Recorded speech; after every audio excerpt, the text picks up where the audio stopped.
Welcome to Living Beyond Borders, the podcast from Citi Private Bank and GZERO Media that examines the risks and opportunities in our rapidly changing world, from global politics to economics and what it all means for you. I'm Caitlin Dean, head of the Financial and Professional Services practice at Eurasia Group. Today, we're talking about sustainability, which has a long history in the United States. Benjamin Franklin, in fact, famously called on American enterprises in his day to, quote, do well by doing good. To him, that meant creating businesses and institutions that were not just about profit and getting ahead, but also played a greater role in society in keeping people happy and healthy and strengthening communities. That idea of doing well by doing good has continued to be in the DNA of American companies, but it's also been twisted or forgotten quite a bit throughout our history. Now, as we near 2021, running businesses sustainably, whether from an environmental or social perspective, is becoming a bigger and bigger part of the investing world. So how big of a trend is it, and what does it mean for you? Joining me today are four experts who look at sustainability not just here in the US, but around the world. First, I'm joined by Harlin Singh, head of sustainable investing at Citi Private Bank. We also have Elree Winnett Seelig joining us. She's the head of ESG for Markets and Security Services at Citi. From Eurasia Group, we have Rohitesh Dhawan, Director of Global Energy and Natural Resources, and Gerry Butts, Eurasia Group's Vice Chairman. Thanks so much to all of you for being here. So let's get some basics out of the way. I think a lot of people still think of sustainability as being only about green business, for example. So Harlin, how do you think about it as it pertains to corporations and investors? You kind of bring up a very good point, right? It's certainly true that a lot of people think of sustainability as being only about the environment. And there are really good reasons for it. One, climate change is one of the most significant risks facing the global economy. The impact of pollution, biodiversity loss, and extreme weather impacts everything from people's livelihoods to housing. Secondly, from a regulatory standpoint, green initiatives have been the focus for several years, both incentives and disincentives. Things like credits for purchasing solar and electric vehicles to fines associated with oil spills and the like. And third, it's historically been more tangible in the sense that it's easier to see new green technologies and to measure things like carbon emissions. And the social and governance pieces are sometimes just more difficult to pinpoint or define. That said, I think, it's still a very broad concept for investors to define, as there's been such an alphabet soup of terminology associated with the topic, and it leaves many people confused. So, for example, within the overarching umbrella of sustainability, we find socially responsible investing, so the avoidance of traditional sin stocks or sectors and companies that don't align with a specific set of values. ESG integration, or using environmental, social, and governance data to inform either best-in-class companies or companies with strong momentum in these areas. And impact investing, that's looking to achieve a clear and measurable double bottom line. So increasingly, investors are looking for thematic investments, something that they can really kind of put their arms around, whether it's investing in wind or solar or affordable housing, gender lens strategies also coming up a lot more these days. And then when it comes to corporations, there's also some confusion, or rather irregularity, when it comes to reporting. So for some companies, the focus on the environment makes complete sense if they're resource intensive. But for others, the importance of collecting and reporting on social issues is much more material.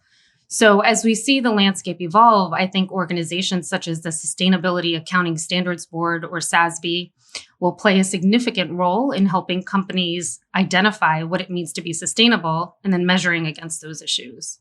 So Elree, how has this idea that Harlin mentioned of the double bottom line or the triple bottom line, how has it been changing the business world?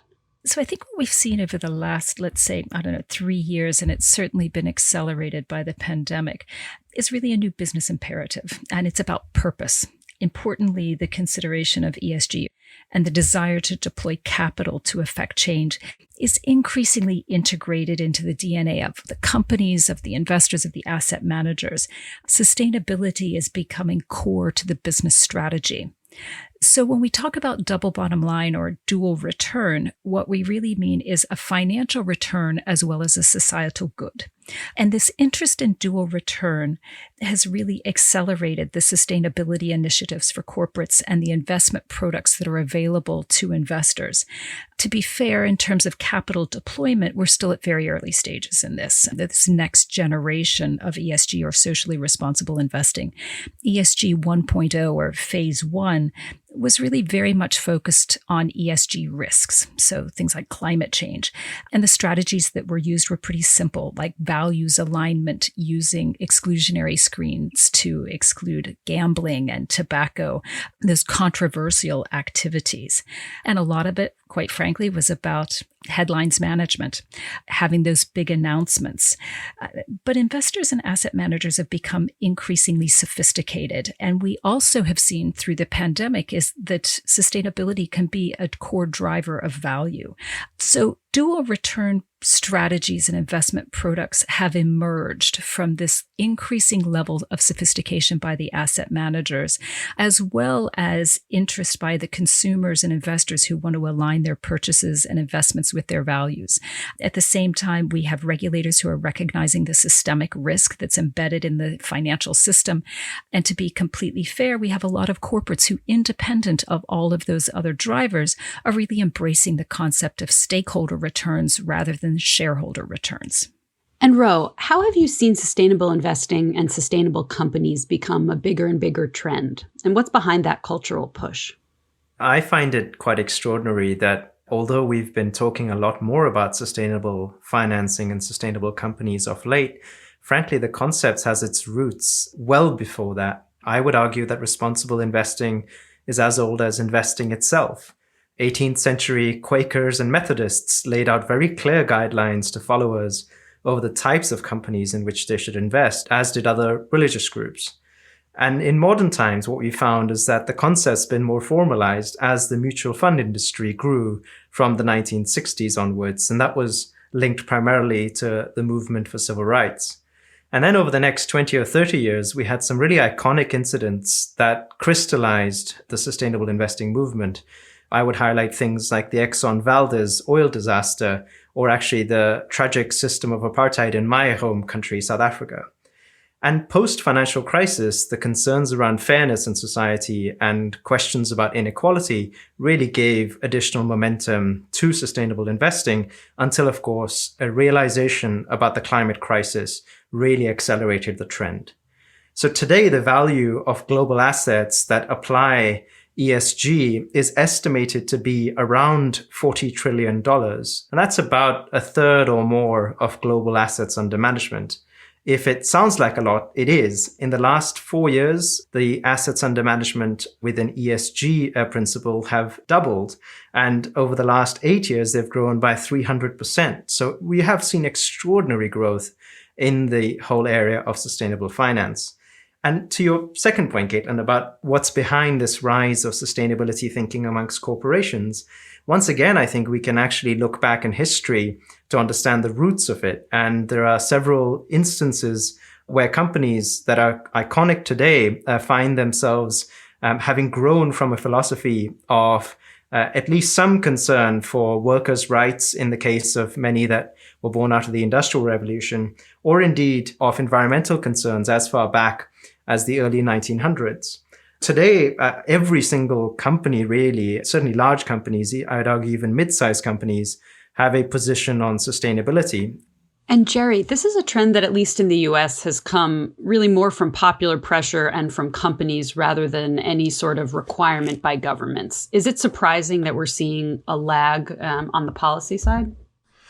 I don't think it is, Caitlin. I think the reason economic actors and large pools of capital have driven this conversation forward at an increasing velocity compared to the policy discussion. And I've been in and around these policy discussions for the better part of 20 years now, is the planning cycle, that capital pools have to absorb risk over a time frame that political actors don't. Made issue for long-term planning problems, right? That it's not an accident that the first really significant economic actors to start absorbing climate as a material risk were large insurers and reinsurers. What is happening now is the facts on the ground are changing quite rapidly for your American listeners. And we're halfway through the Greek alphabet for hurricanes. We've lived through a wildfire season where we've seen the fifth largest economy, California, if it were a country, suffering unprecedented wildfires. And this is largely coming to fruition of the science-based projections that have been made about climate change. I think that go back to first year economics. And I remember a professor saying to me that if something can't go on forever, that means it's going to end.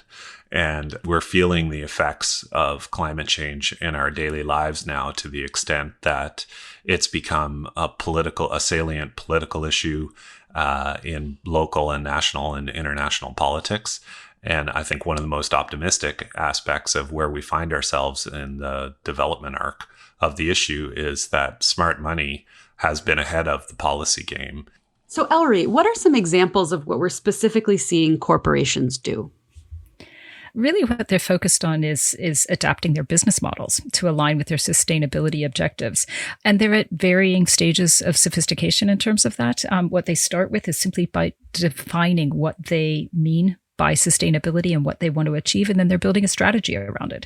For instance, we see a lot more firms and countries announcing net zero targets. Tactically, what it means is that they're assessing their teams, their supply chains, their operations against those objectives and starting to measure. What we need to do is we need to start quantifying. And I have to say, it's really hard work. Just because it's green doesn't mean it's not risky. In many cases, these firms don't have the expertise in a new market or with a new technology. It also requires investors' support. I really want to reinforce that because investors and asset managers are trying to drive change, but they also have to accept what that change looks like. So when a firm, an oil company, announces a net zero target and writes down a large portion of its oil and gas portfolio, realistically, it's not going to give returns in the double digits anymore. It's going to give returns in the single digits. It's going to become an energy company. And it's going to be a process. And I think investors need to be willing to support that change.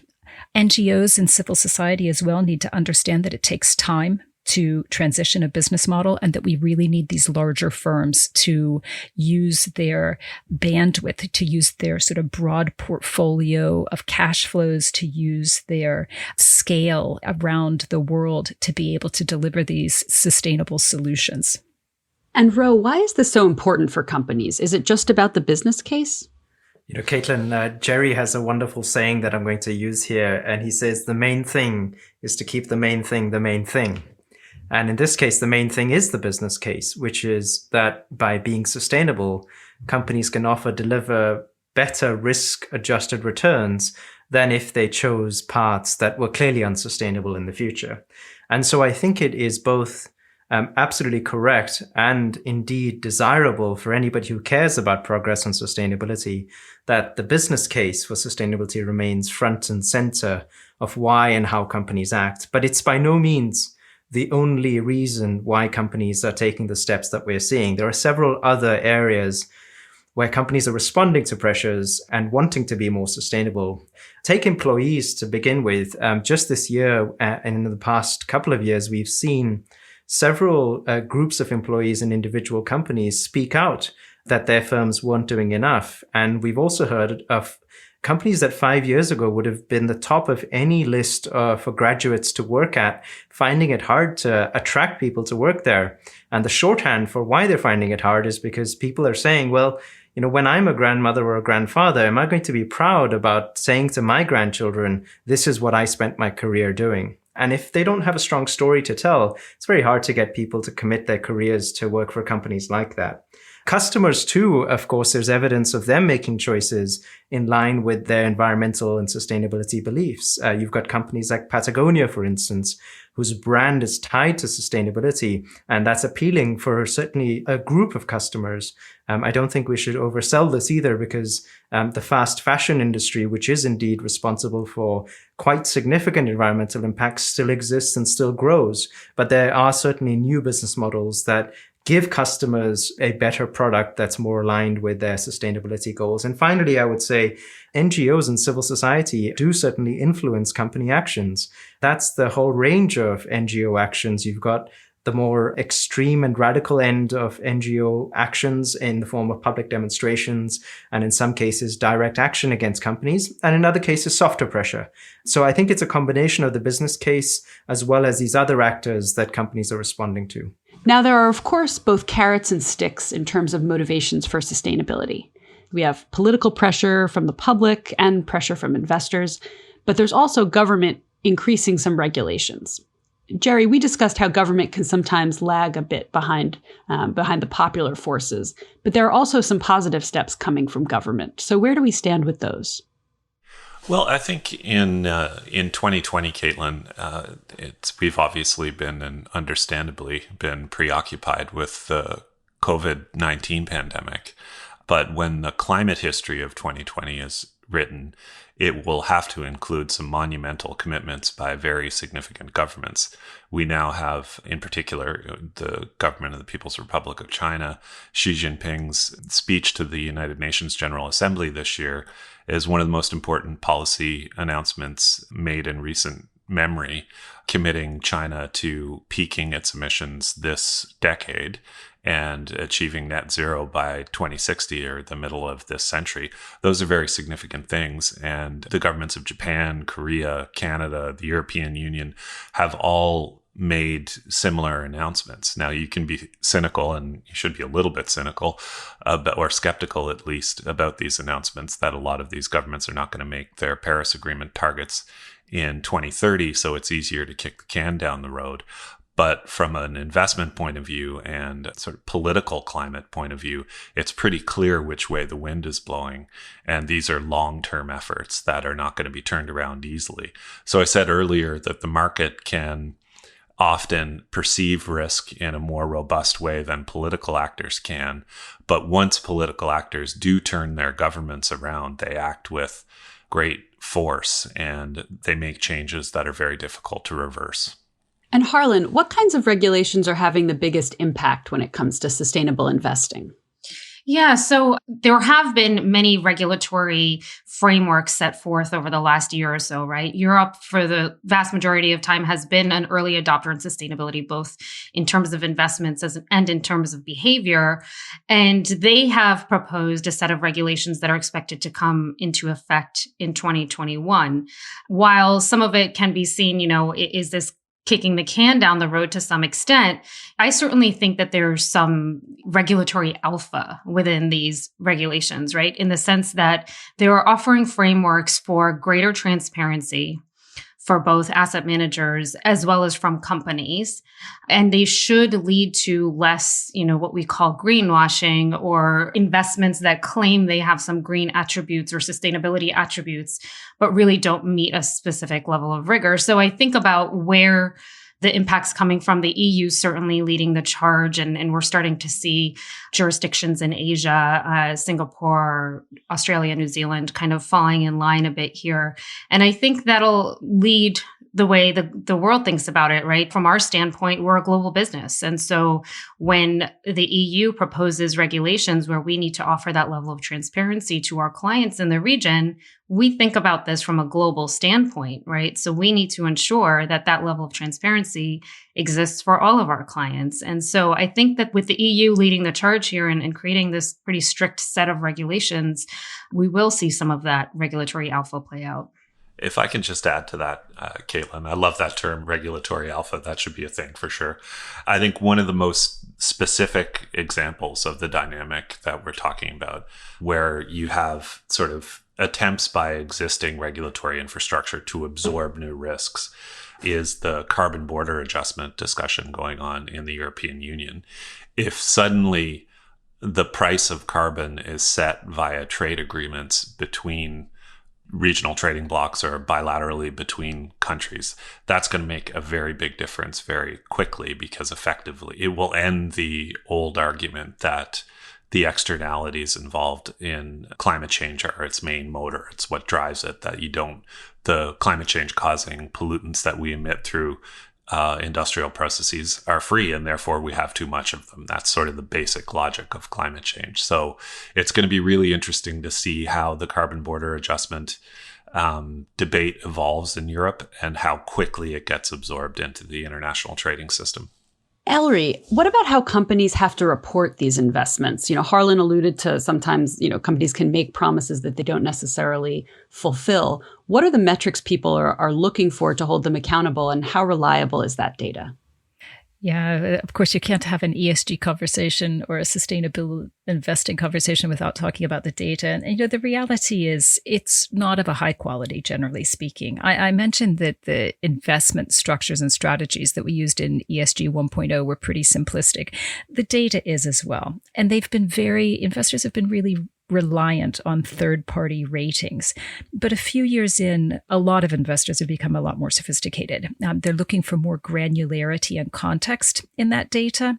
They want it to be less black box. And many of them have built their own ESG analytical frameworks and data architecture. And most importantly, they actually want access to the raw data. And it's really about disclosure, because the data that we have isn't of the quality that we need for making financial decisions. The other thing that I think is sort of interesting, I talk about asymmetry in the markets when you have those big asset managers and the big firms that combine multiple sources of data. They're engaging with clients, so they're able to enhance that data. They have big teams of analysts. So you have this information asymmetry, which is great if you're going to arb that market. But the reality is I fear that it's going to stall widespread ESG adoption.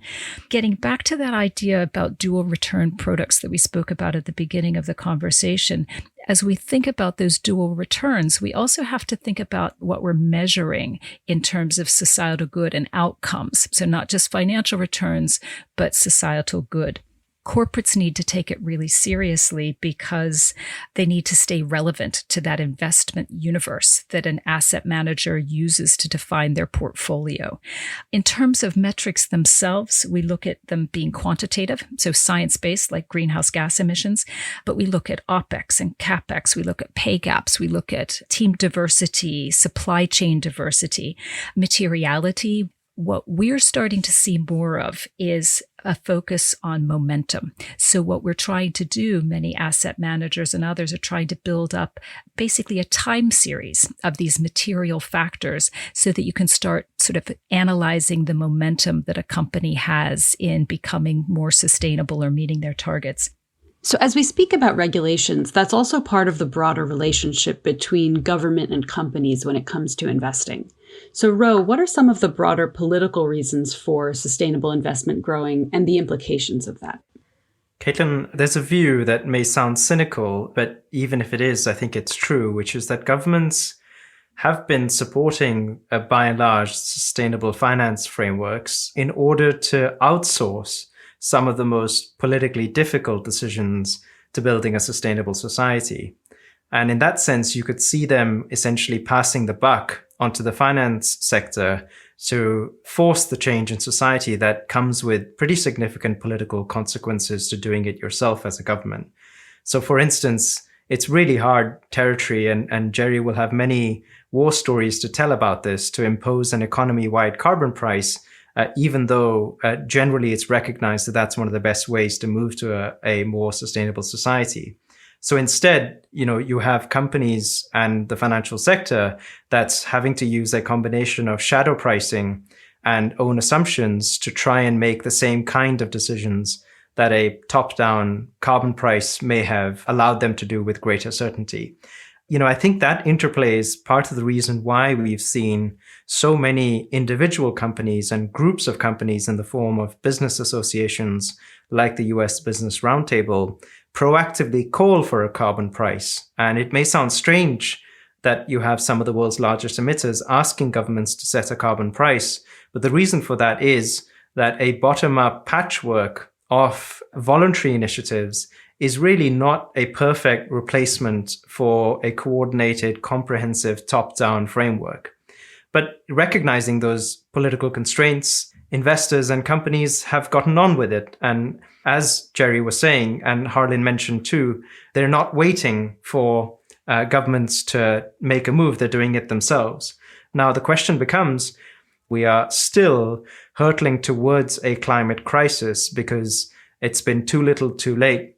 When it comes to some other global crises, will the same thing happen? So we're living through a mass extinction of species. And if once again governments are relegating the need to act to companies and investors, we may indeed be too late to save literally 1 million species from going extinct.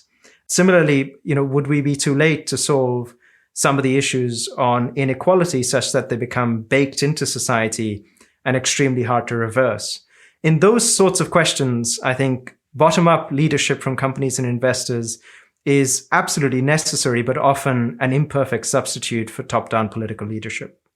Elree, what are the societal impacts we're talking about, and how will they affect things like asset allocation, investment strategies, and business models overall? Yeah, I would actually underscore what Ro just said about the fact that I really think a lot of political leaders are outsourcing their obligations to address the issues. So when I think about the three biggest issues, obviously climate change is one of them, inequality and the geopolitical implications of that, and of course, biodiversity loss. And I think biodiversity loss in particular is one place that the corporates are actually leading instead of the investors. And how is it impacting asset allocation? I think in two ways. The first one is how it is perceived, sort of what is the risk of the activity or the company perception. So it's first looked through a lens of risk. So what is the risk of asset stranding? What is the franchise risk to an organization being shunned by investors because you are causing deforestation either through beef production or through palm oil? But I think the second way and the more hopeful way is that we look at these societal issues through opportunity. And I think we've all spoken to the fact that there has been outperformance by these strong ESG scoring companies and that ability, that interest by investors to deliver outcome with how they deploy their capital.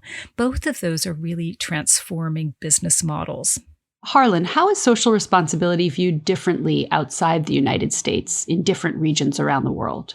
Sure. Yeah, we touched on this a little bit earlier, but in my role, I work with individuals and families across their asset allocation, thinking about their investment portfolios. And a lot of that work also brings into the fold conversations around their legacy and philanthropic endeavors and how they consider their responsibility to society.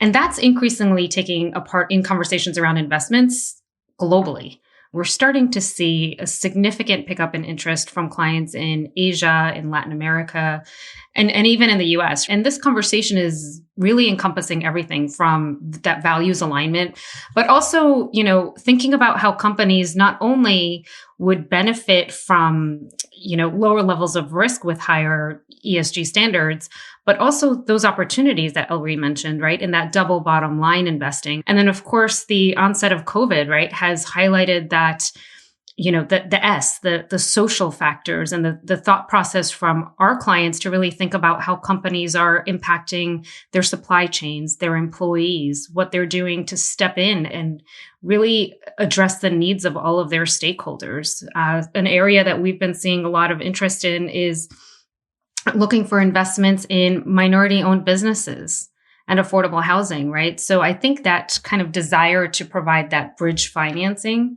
from individuals and families is significant around the world. Caitlin, I just wanted to underscore that on some of these marquee sustainability issues, we're actually seeing the global south offer up some pretty leading solutions. It's easy to think of sustainability as a Western rich country trend, but in fact, some of the solutions may lie in some of the larger emerging markets. I just think of two key issues. One, the issue of race relations, which has become so salient this year, not least because of the killing of George Floyd in the United States. But when you consider that there are several economies in the global south that have had affirmative action type policies to redress some of the structural inequalities, and not that affirmative action is the right policy framework for every country, but certainly there's a richness of experience in large emerging markets like South Africa, for instance, on affirmative action that I think may be the bedrock of solutions in the future. And secondly, on this issue of inequality, I think about the law in India that requires companies above a certain size to invest 2% of net profits into corporate social responsibility acts is quite significant. It's a different model to encourage companies to get involved in the well-being of communities.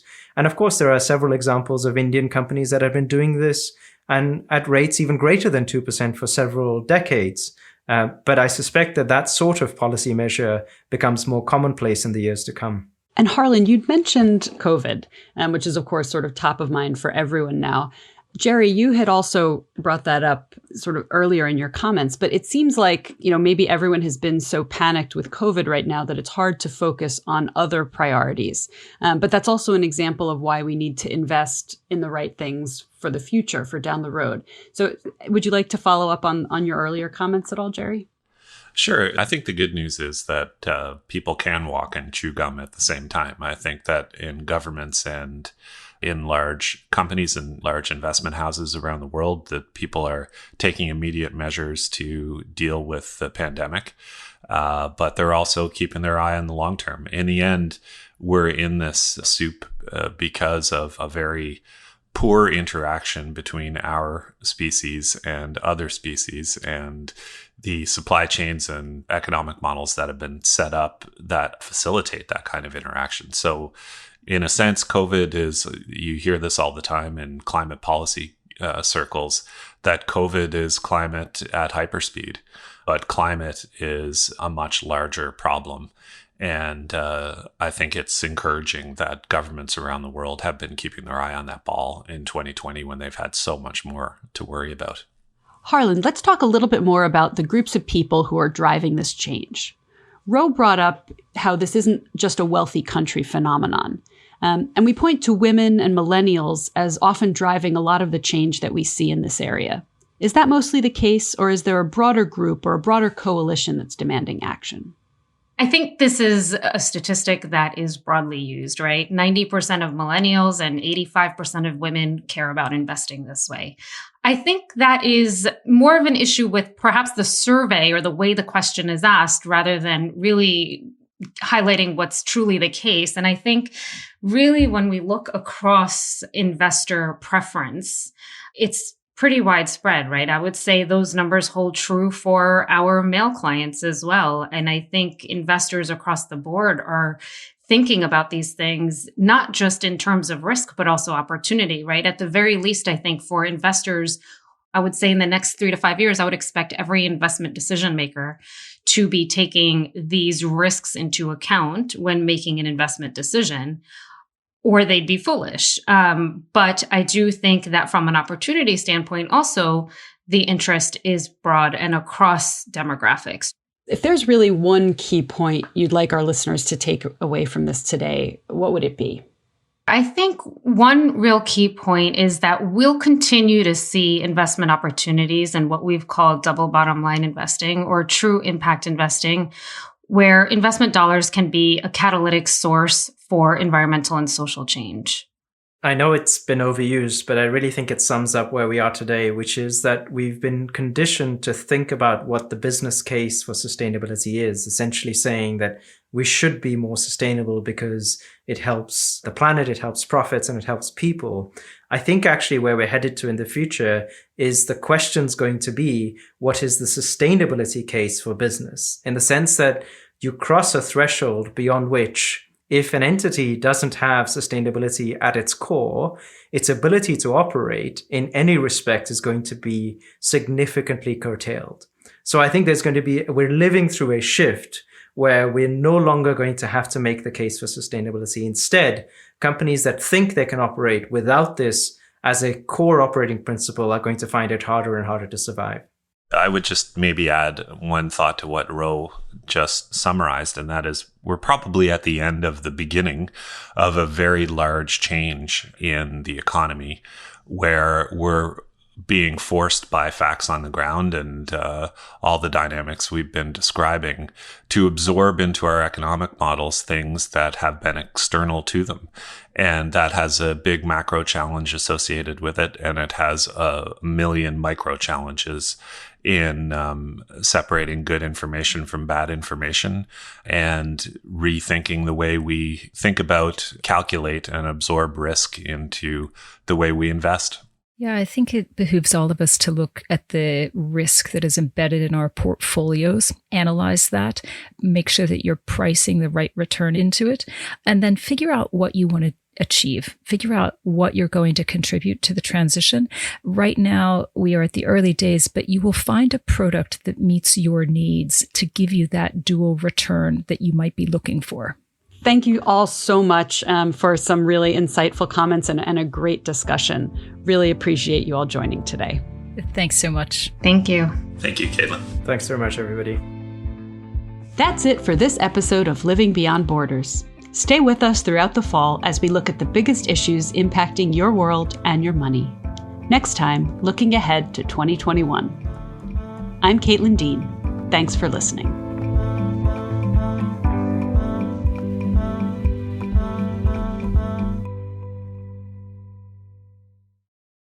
You're listening to the GZERO World with Ian Bremmer podcast, your weekly geopolitical deep dive into the world's biggest news stories, featuring in-depth conversations with global leaders and newsmakers. To get more of GZERO's insights on global politics every morning, sign up for our free newsletter, GZERO Daily, at gzeromedia.com.